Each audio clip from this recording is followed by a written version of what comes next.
வணக்கம், நான் உங்கள் ஜெயா. இன்றைக்கி நம்ம இந்த வீடியோவில் சர் சிவி ராமன் எழுதின water the elixir of life இதோடைய சமரியை பார்க்கலாம் வாங்க. சந்திரசேகர வெங்கட ராமன் இதுதான் அவருடைய முழு பேர். அவர் லைட் ஸ்கேட்ரிங், அதாவது ஒளி சிதறலில் நிறைய ஆராய்ச்சிங்களை அவர் பண்ணி வெளியிட்டிருக்காரு.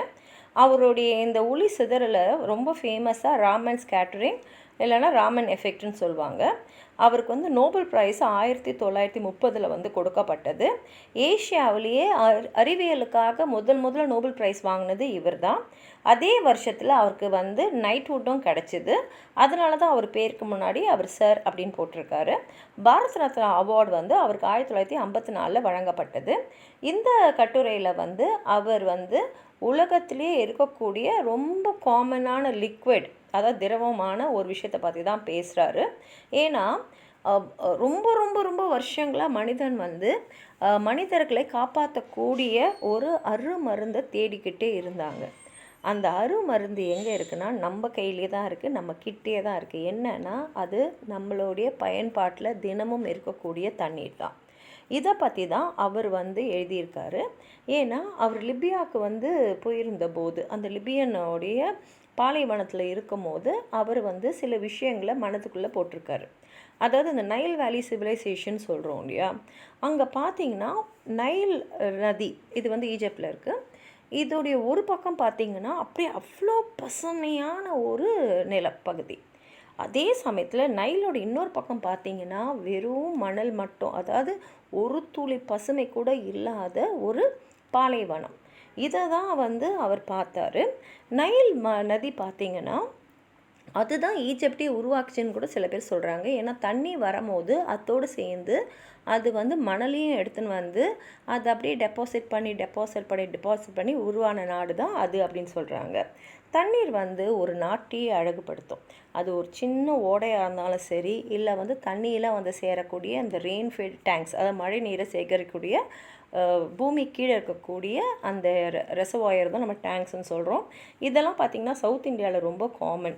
இந்த டேங்க்லலாம் பார்த்திங்கன்னா இந்த முக்கியமான நியூட்ரியன்ஸ் அண்ட் மினரல்ஸ்லாம், அதாவது பயிர் வளர்கிறதுக்கான முக்கியமான நியூட்ரியன்ஸான மினரல்ஸ் எல்லாமே இருக்கக்கூடிய தண்ணீர் தான் இது.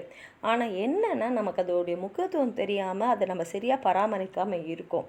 இப்போ தண்ணி வேகமாக அடிச்சுக்கிட்டு வரும்போது அது பெரிய அப்புறம் கனமான இந்த ராக்ஸ் எல்லாம் கூட எடுத்துன்னு வரும்.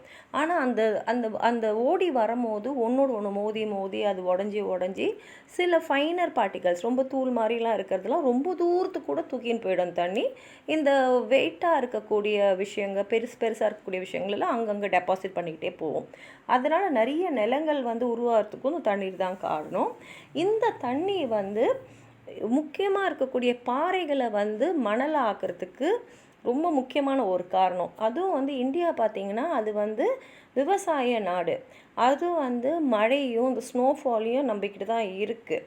அது மாத்திரம் இல்லாமல் இந்த மாதிரி ஏதோ ஒரு இடத்துல இருக்கக்கூடிய தண்ணீர் அது அடிச்சுக்கிட்டு நிறைய இடங்களை பசுமையாகவும் ஆக்கியிருக்கு.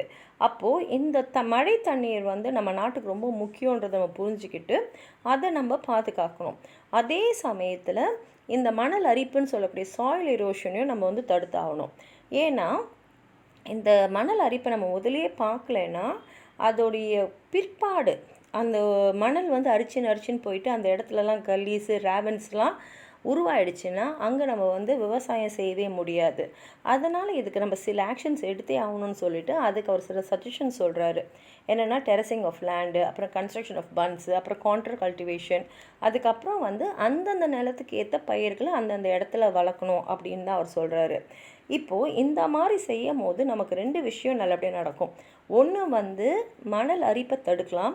2வது தண்ணீரை மணலுக்கு மேலேயும் மணலுக்கு உள்ளேயும், அதாவது பூமி கீழேயும் நம்ம சேர்க்கலாம்.